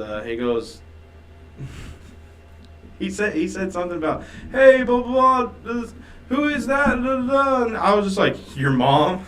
Like that really loud. And I just heard like from two rows over somebody just started laughing like crazy. And then he was like, did you hear what he said? Those are the best ones though, because we had a similar moment in when we saw Dragon Ball Superhero and we did the Waves and Rocks bit. Yeah. We heard like one dude laugh. Yeah, but still, it made her night because of one dude laughed. But anyway, so like I said, I think this next season will probably be the last. I think they're going to wrap up the season and they're going to do a movie because they're talking about doing a movie. Ooh, that's promising. I hope it's not, because it's astonishing that they've kept it as entertaining as it's been for 5 seasons without getting too goofy. Now, granted, they've towed the line a handful of times, but overall it's a good... I just don't know where they can bring in more conflict. Now, the one thing that would be very interesting, there are rumors that they're going to be bringing Hilary Swank's character in for the next season, and I believe it because thus far every single rumor's been true. Like, there was rumor that Chosen was going to be in it. Was she the next Karate Kid? Yeah. Now, nobody else was in that movie, correct? It was just her and Miyagi? Well, but here's where it can get interesting, right? So... And she only needed it for one battle, and she was done. Yeah, but Her bully. What if that's Tori's mom? I think that's very, very plausible. But I don't think she's going to add too much to the story besides just being Tori's mom. But, And honestly, they're not going to bring in Hilary Swank simply just because she costs too much money. Oh, I don't believe that. She's not A-list by any means. They got Elizabeth Shue. And I just realized how stupid Elizabeth Shue? Allie. Yeah, for what? 2 episodes? Maybe an episode? Exactly. Hey, they got Ralph Macchio. But Hilary Swank, if that's Tori's mom, Tori is a main. Is a main character. Oh, yeah. You're not going to have, Hilary Swank only show up for one, and she's just out of the hospital bed. Her mom's literally dying in the bed. When you saw the freaking hospital bed, and you just heard machinery, dude, I felt bad. No, Tori's mom is Hilary Swank's cousin. Or sister. That's honestly how you could bring her in. Yeah. But at the same time, they're not cameos, but the new cast members have always been like an elevate sort of thing. But how would that further the story? That's what I'm saying. That doesn't bring in any more big bads. That would be kind of a letdown. Now, unless we go to this tournament and we find out there's a seedy underground, there'd have to be, and they're gonna fight the seedy underground somehow. They're gonna lose the tournament, and they're gonna be like, wait a minute, blah blah blah, and they're gonna find someone even worse than Silver, and they're gonna go after that guy, and it's gonna bring on a new character who is unrelated to Cobra Kai's universe completely. The only bad thing about introducing this new tournament is because up until now, the All Valley has been like their Super Bowl essentially. We're gonna have to see how this turns out, Cotton. It's a gutsy strategy, Cotton. Let's watch. Which is another pet peeve of mine because, and for those of you who have competed in martial arts tournaments, you know this too. The All Valley is actually a really dinky tournament because it's not even regional. Like it's very regional. It's only people from the San Fernando Valley, only schools in the San Fernando Valley. Yeah. Like, and I'm saying this is not a brag. I'm proving my point. I promise. So hold comments till the end. I have national championship medals, I have state championship medals, and I have regional championship medals. It's not nearly as impressive as it sounds. Because, yeah, national champion sounds great, but when you realize there are multiple, or it's kind of like pro wrestling where it's like, yeah, you're a world champion, but there are like 12, well, there's more than 12, but there's probably like 8 or 9 like worldwide known wrestling companies. So being world champion doesn't mean nearly as much as it sounds, especially since it's pro wrestling. So that's a bad example. I'm an All Valley pro. That's what I mean. Like, that doesn't mean anything. That would be like, I'm an Indiana state champion. How many fights does it go through to win? 4, 3? It's not even the size of the tournament. My first tournament I ever did was well, that's not fair because my first tournament I ever did, I only had 3 fights. But I've been in tournaments where I fought like 5, 6 people. I've been in a tournament where I only fought 1 person because there was nobody in my weight class, so I had to go up a belt level or up a weight class. I went up a belt level and I kicked that motherfucker's ass. Punched me in the face and didn't get docked a point. Knocked my contact out. Fuck you. I fucked him up. I got docked a point because I kicked him in the head too hard. After he punched me in the face. I need to get into something like this. I feel like it would help balance me out. I have road rage. It doesn't. I know, but I'm just saying, like, imagine me getting trained and then having road rage. And you'd be like, you want to pull over? And they just think I'm some brawler. No, dude, I just bust out some shit. You should do jujitsu. That way somebody, you want to go, bro? You want to go? Oh, my gosh. Take this, flip them up and take this to the break ground. their legs. Well, that's or an arm. Snap. You should come to a Krav Maga class with me sometime. You get a free one. The only drag is it's in Fishers. It's fun though.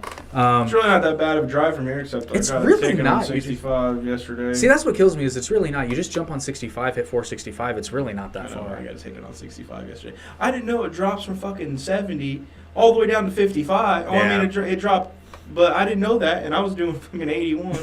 And the guy dropped me down. He's like, oh, I dropped you down a little bit, so it's a normal one. I'm like, yeah, it's still 24 over, bitch. It's still going to be a $200 ticket, you fucking asshole. Everybody else flying past me, doing the same shit. Yeah. So anyway, that's my criticism of the All Valley is like these things. I just said that live. I hope my wife's These not things watching. sound really cool, and it's not as big as you think it is. And plus, they never go in, which they wouldn't, but they never go into what their governing organization is. It seems like the All Valley is its own thing. So that makes it even less prestigious because... And a badass name for a dojo. But and then what's the other thing? Color of the mats. No, man, that matters.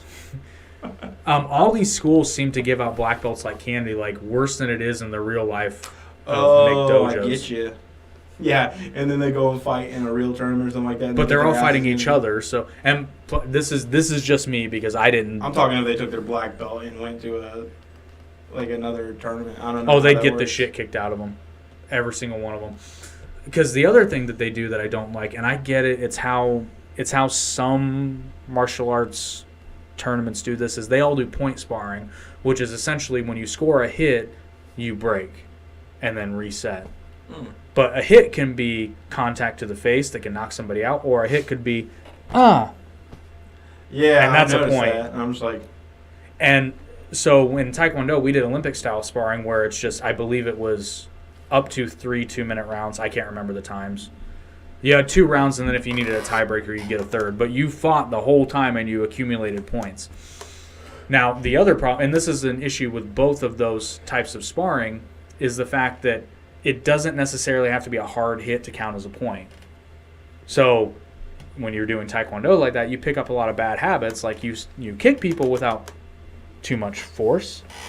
Now, I had the benefit of having a really old school mentality teacher, so we kicked hard because we were dicks, but we had fun with it. There was one tournament, God, this kid named Austin, it was hilarious. Kicked this kid right in the face, knocked him the fuck out. Sounded like a gunshot. It was hilarious. Knocked him the fuck out. He crumbled. He got disqualified, but we're all in the stands cheering. He got robbed. I'm sorry. It's Taekwondo. You get disqualified for knocking someone out? Yeah. For a legal hit? Yeah. It's illegal. Well, you can get docked for excessive force, which happened to me. Which it's like, I get it. You want people to be safe, but we've got pads, we've got headgear. It's Taekwondo. It's the definition of a contact They make you wear sport. headgear? Yeah, which I'm fine with.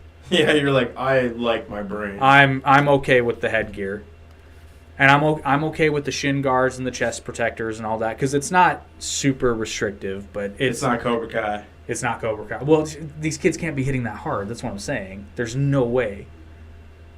Even in competitive point sparring, even in the Olympics, they were padding. Well, I know this was not part of the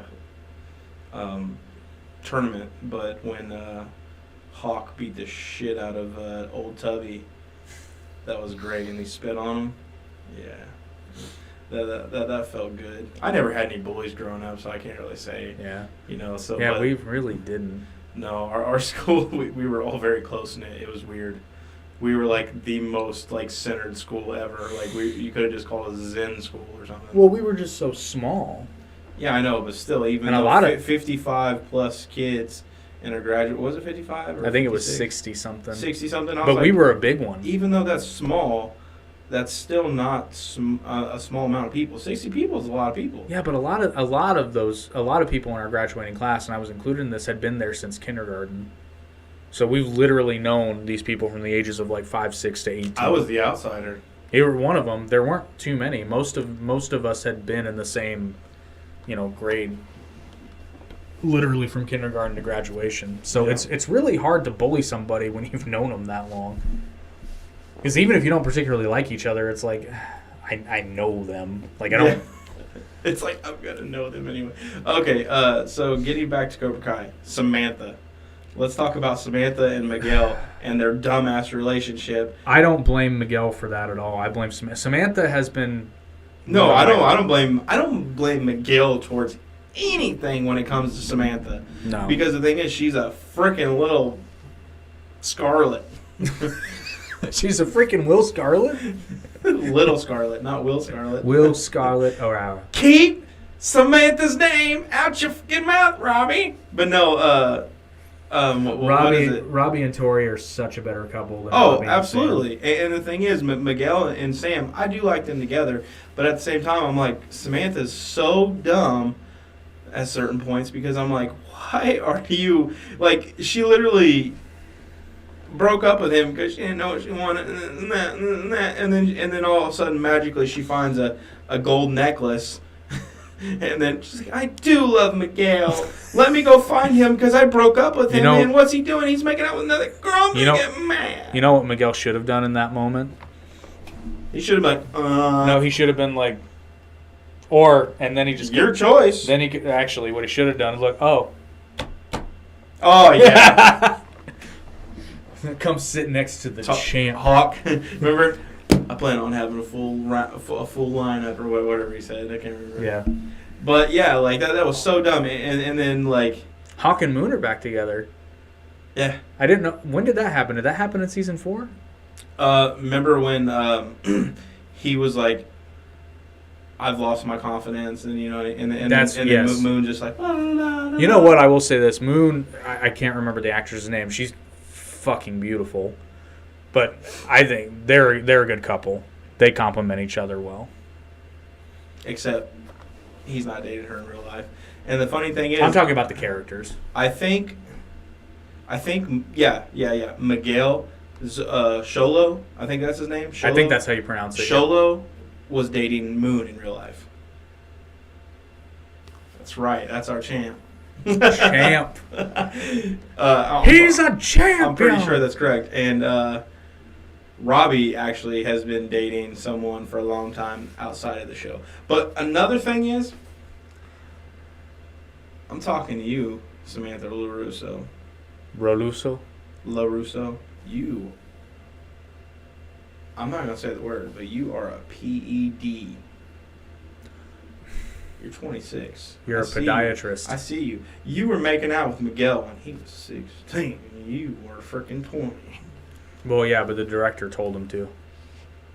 Oh yeah, you think that's okay? No, that's hilarious though, because I noticed that. I was like, dude, she's 26 now, and I was like, Xolo just turned like 20 or 21. So I'm like, when they started the show in 2016, 8 years ago, What was it? She was 18. Oh my God, was it? It was. She was 18, and that makes him 8 years ago. That makes Sholo like 14. No. Hang on, we gotta look. I think he's 21, or he just turned 20 or 21. And then Mary Mauser, she is 26 or just turned 26. I think it's a 5-year difference between. Okay, yeah. So Cobra Kai started in 2018. Okay, that makes more sense. Sholo is 21. And Mary Mauser's 26. Mary Mauser is 26. She's from Pine Bluff, Arkansas. That makes sense. And of course, Sholo is from Actually, LA. that makes no sense. Yeah, so He's gonna be the Blue Beetle. I heard that. Perfect casting. He is a perfect Jaime You think so? Reyes. Yeah. I don't know. I've never. What's Blue Beetle? I've never heard of So it. I'm a massive Blue Beetle fan because of Young Justice. He's my favorite character in that universe, and if you haven't watched Young Justice, seriously, you should watch it. It's on. Do you have HBO Max? It did. Yeah, it's on there. Young Justice is a phenomenal television show. I stopped. I wasn't watching anything on there until I canceled. Yeah, but Blue Beetle is. I'll give you my username and password because I have it. But yeah, so Young Justice is great, but season 2 is probably my personal favorite. Although seasons 3 and 4 were good. So Young Justice, is this anime? No, it's an American animation. It's animated, but No, that's what I meant. It's an animated show. It's not okay. It's not a live action show. Okay, yeah, I've never heard of it. Young Justice. Okay. it's very good. Actually, I have a site, and I'm not gonna say it on here, but I'll. I mean, it don't matter if you have it, if you have all these things, but it's fucking awesome. Anyway, go ahead. Chickswithdicks.com. No, meatspin.com. You spin me right round, baby, right round. Like Yeah, I forget where I read that, but yeah, I heard that. Don't go to that site. Don't. Don't. But yeah, I had read that, and I'm like, oh, they couldn't cast it better. Yeah, he's gonna be a perfect Jaime Reyes. Yeah, but that's going to be a live action show, so Yeah. that's cool. It's gonna be good. And I think Sholo has actually done some voice work. Just give him a movie. He's a good actor. He's They're all good. And then Robbie. He just recently did He's All That. which I watched. Did you watch it? Is it okay? It's for what it is. You remember we watched She's All That in a theater? Did we watch it in a theater? Not because we wanted it to. I'm trying to remember. The downtown mall. Me, you, and your sister, and a couple of her friends. Yes, we just wanted to go see a movie. Yeah, and we made fun of the movie the entire time. Because we were like, so she just takes off her glasses and she gets hot? Okay. Well, Clark Kent takes off his glasses and becomes Superman. It only stands to reason that That's different. That's different. He gets superpowers. Because the thing is, you got to think, it's the hair. Because when he brings it that's down, true. He brings it down. I'm telling you what, the difference between showing your forehead and not showing your forehead, there's a big difference. It's big. I got a freaking horrible forehead, and I try to hide it. I've got a big line right there. But yeah, He's All That for what it is. It's not a bad. It's cute. It's a cute little movie. It's cute. It's cute. I mean, there's some. It's a walking cliche, but it's not terrible. And that actor. What's his name? Tanner Buchanan. He makes the movie bearable. And there was actually a nice little moral in there where, because they kind of flipped the script, where the girl's the popular one, but she's in that movie. Spoiler alert for He's All That. Her mom, she's actually low income, but her mom is a nurse and works her ass off so she can go to this hoity-toity school. And she's not a bitch about it, but she does kind of hide the fact that she's poor, and I guess she's this big influencer or whatever. But again, and when it comes out that she's not rich, it's she's like, well, yeah, that's my mom and I love her and I'm proud of her, blah blah blah. And I'm like, that's a good change of pace, because she's not like, oh my god, that's not my mom. That's what they would have done in the 90s. Yeah, it's different. Because again, nowadays it's who would be that big of a dick? Be like, oh, your mom's a nurse, you're poor. He's like, fuck you. I mean, my mom's in out movies there. in the 80s and 90s, that's the way it was. Yeah, I know, but nowadays it's who would be that big of a dick? It's yeah, my mom saves lives on a daily basis. What does your dad do other than fuck his secretary? That's did you ever watch the 90s version of It? Oh yeah, yeah. Okay, so when they're talking about Beverly Marsh's dad, and he's a janitor, and they're like, "Oh, he's a drunk and this and that," and he's a janitor. Yeah, you know, people still shit on janitors today, though, and you really shouldn't. Someone was saying that too. There was like a video, and this one, it was two sets of parents. Two sets of moms, and they weren't together. They were standing there, I think, waiting on the bus, and they had their children next to them. And they's like, "You see that man over there? If you don't get your shit together and get your this, blah blah blah, the trash man." And she's like, "You'll end up like him." And the other woman's like, "You know what? You'll have a 401k." Yeah, I've and this seen and that. And and she's like, he's got a good thing going for him, and it's like it's all perspective. Well, and just the United States has a really bad habit of shitting on those types of professions, and even so far as the trades, it's like it's gotten so bad to the fact that we have a shortage of pretty much all the trades. Like, we don't have enough people who can do electrical work or cracks me up how people say there's no job. Anyway, so we're getting way off topic. What we're going to talk about right now is Johnny Lawrence. What the fuck is he doing for money and paying his bills? The gig economy. I mean, that was hilarious. That like he was worried about getting money coming in because now he knows there's a baby on the way. But I'm like, how the hell were you paying your rent? I was like, do you guys still have, in the show, I was like, is there the Renters Moratorium or however you say that? Is that still going on in California? Well, no, presumably he had money stashed because when Cobra Kai was doing really well, he was making pretty good money. And he didn't he didn't move into a house or anything. He kept his shithole apartment, so I assume he kept his shithole apartment, and honestly, he didn't go out and buy super unnecessary things. He was given a car after having a car. He was given a car by Daniel, and then he got rid of that car and then took the van, which he still doesn't have ownership for, and then it put Eagle Fang on it. Oh, speaking of, that reminds me. Okay, when they said, "What dojo?" and he came up and said Miyagi-Do, I was like, that's the fucking way you need to go. Well, they both need to be teachers of Miyagi-Do, because honestly, Johnny doesn't want Cobra Kai. I disagree, and this is where I think it'll ultimately end up. I think Johnny will take back Cobra Kai, but it'll be his Cobra Kai. And I think I may be reading way too... I'm with you on that, but the thing is, though, Miyagi-Do is free. Yeah. So how the fuck are they supposed to... Well, they become a joint school, but with 2 divisions. That's a good idea, but the thing is, though, Miyagi-Do can't be free, because then that completely screws Lawrence. I don't think it would be free after a while. I think it was free for the time being. Well, either that or Daniel. I know that's completely aside the point, but still, you got to look at the small things. That's a good point. Either that or Daniel might just pay Johnny to teach, and it'd be his Cobra Kai style. But so Eagle Fang, terrible name. Except it may not be, because it's Eagles don't have fangs. But. I'm probably... He's trying to bring it around. No. I have a thought, but I'm trying to... I may be reading way too much into this, but here's the thing. Cobras have fangs, but eagles are free. So Johnny is getting away from Kreese, but still keeping a tiny bit of Cobra Kai. But, like you pointed out, eagles don't have fangs. This is not right, and everybody knows this isn't right. Eagle Fang is temporary. It has to be, because, as we've said, it makes no sense. Eagles don't have fangs. Johnny's trying to get away from Cobra Kai, but he doesn't need to get away from Cobra Kai. He needs to get away from Kreese. And Silver.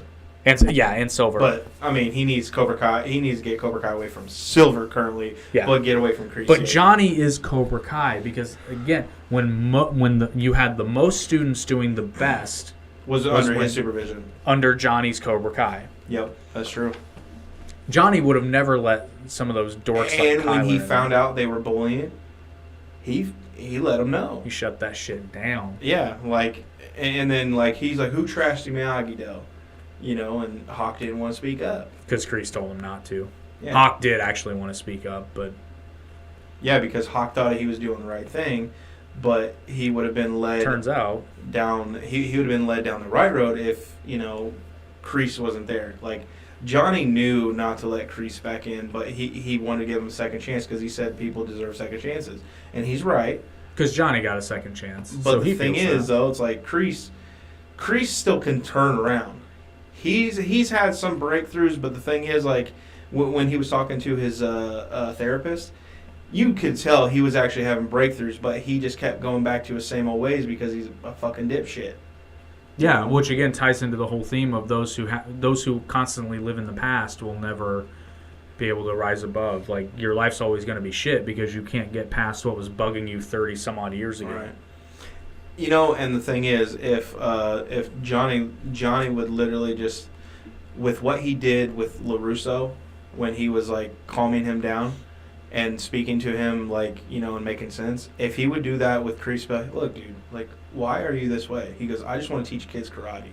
Yeah, like, but there's no right way, there's no wrong way. He goes, I don't want to lead them down. There's a wrong way. Well, I'm saying Johnny, you know, that there's no wrong way. Because, I mean, yeah. I don't know. There's definitely he a wrong blames way. himself for how the kids turned out. And it was like, it's Kreese's fault, dude. It's not your fault. Yeah, but that's a better mentality. Even if it's not Johnny's fault, that's a better mentality to have because ultimately... Because he does believe he failed them because he allowed Kreese to be in there. Precisely. But not only that, it's always better to assume that... It's always better to take ownership of that kind of stuff. And another thing is, Johnny, learn how to sign a damn contract. Yeah, for real. This whole fucking thing wouldn't have happened if you'd had a fucking lease in place. Well, yeah, but that's what was in the script, man. Man, that was the dumbest shit. I was like, Well, he was really broke. He didn't have... He would have had to put yeah, up but a what kind of a deposit. freaking cheapskate guy is going to give you a thing on, I might make money? But, I mean, honestly, a karate dojo is a good way to make money. If you are good, Well, I'm saying, or at like, least a good snake oil salesman. if you're good, Because yeah. I'm telling you right now, there's a lot of... But they still bring people in. Yeah, but they call them McDojos for a reason. But you'll find... Well, because none of the... Like, you learn all these techniques, but you're never pressure tested. And even in some of these tournaments... If a school never competes in tournaments, that's a giant red flag. Especially if they're like, we don't compete because our skills are too dangerous. It's like, yeah, okay. And have your sensei fight somebody for real. See how quick that one ends.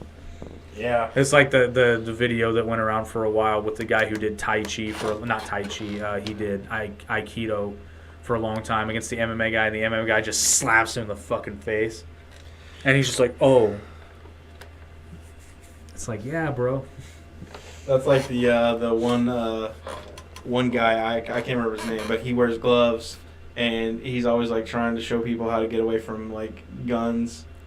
Oh, that Detroit. And he's just like, you know, he's like, oh, and then, you know, they do all those funny videos where they try to do it, and then they're just looking around a bunch of clouds like, hey! See, here's the thing of that is like there are legitimate like gun disarms and stuff like that, but your guy has to be off. Well, like his attention has to be somewhere else, because if his attention's on you and you go to move. Well, not only that, there's a disclaimer when credible teachers teach you these things. It's like, listen, here's the number one gun defense when somebody's mugging you. Give it to him. There you go. That's your number one defense. Because they tell He just you, about got mugged. it's like, yeah, we're telling you these things, but they might. Like, my favorite is the knife disarms.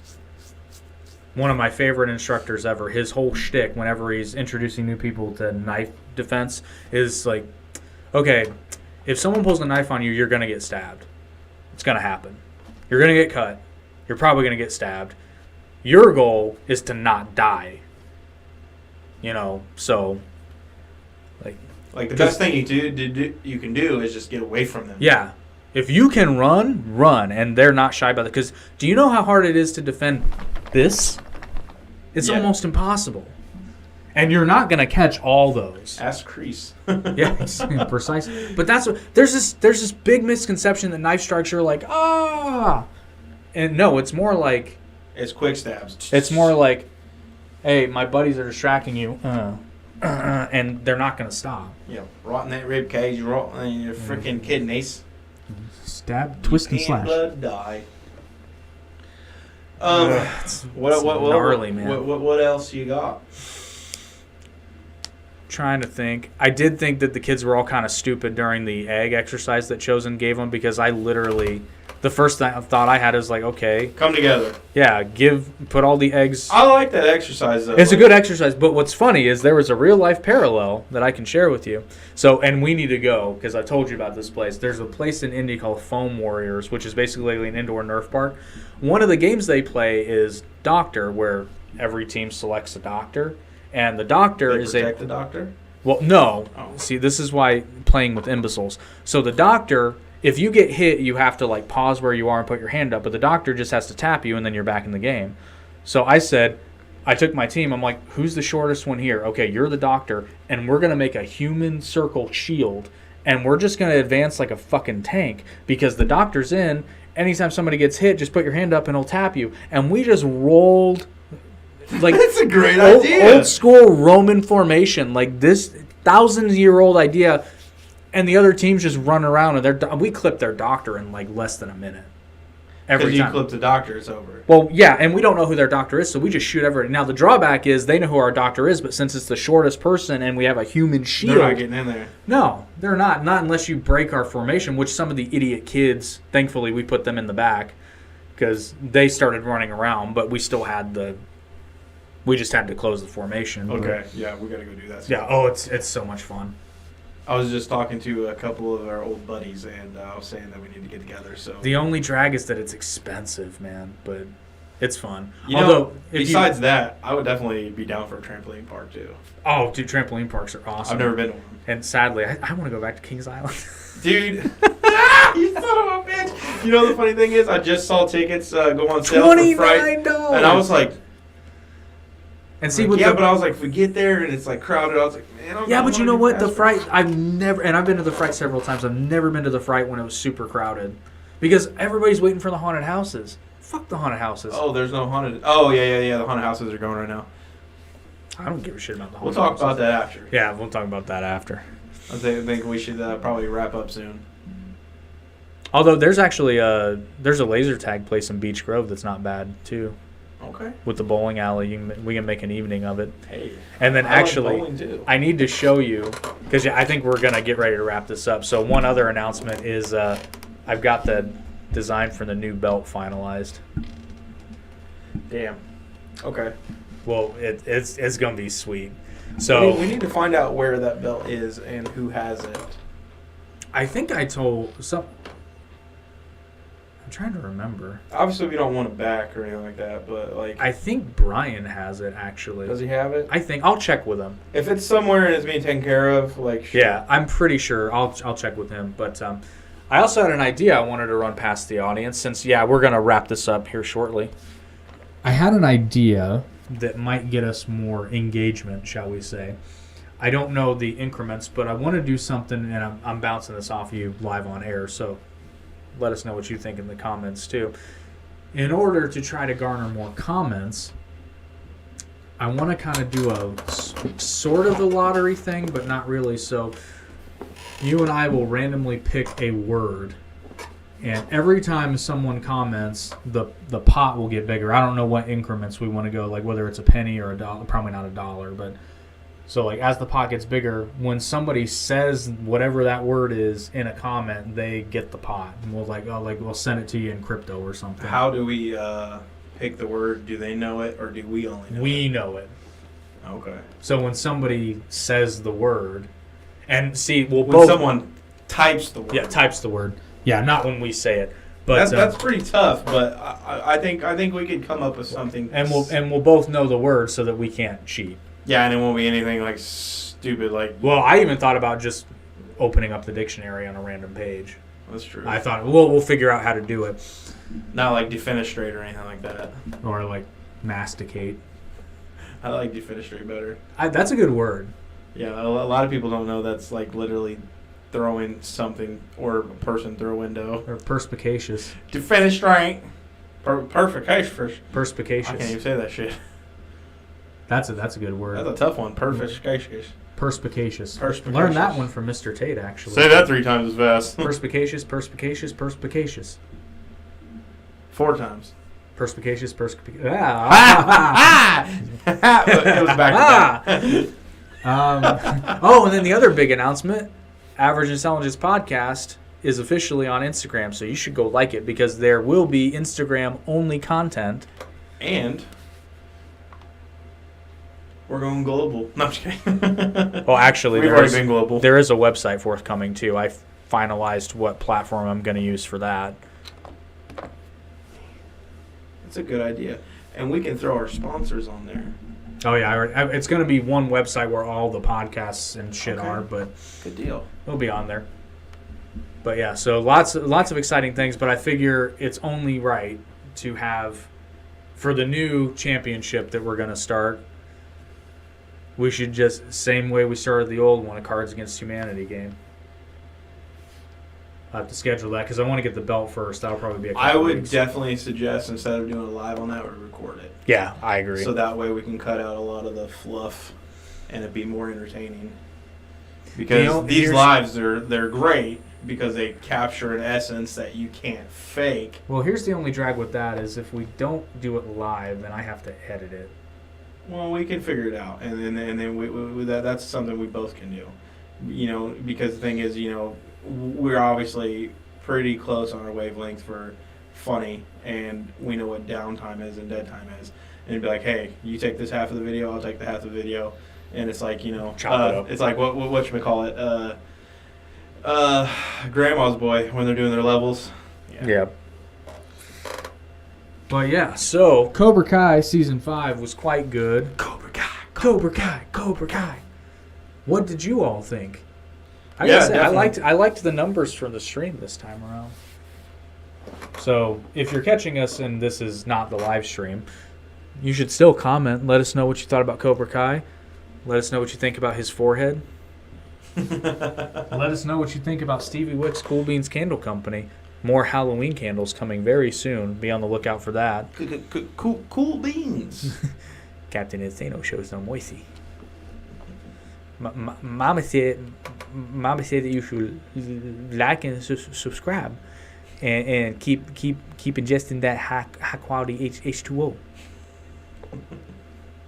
And Vicky Valancourt showed me her boobies. And I like them too. I like them too. All right, we done? Yeah, we're done. Thank you for enjoying this episode of the Average Intelligence Podcast. As always, like, share, and subscribe.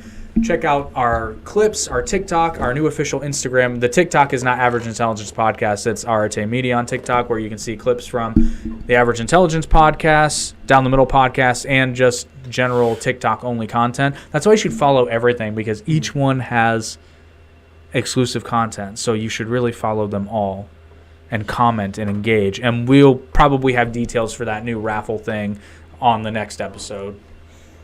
Yes. So I think that's a phenomenal idea. Plus, And we don't just do Cobra Kai content. no, we'll do it all. And in fact, if there's something you want us to bullshit about and you can even be part of the conversation, just let us know in a comment. Or you can message us directly on Instagram. It's very easy. Just search for Average Intelligence Podcast. We're right there. And that's a wrap. Goodbye, people.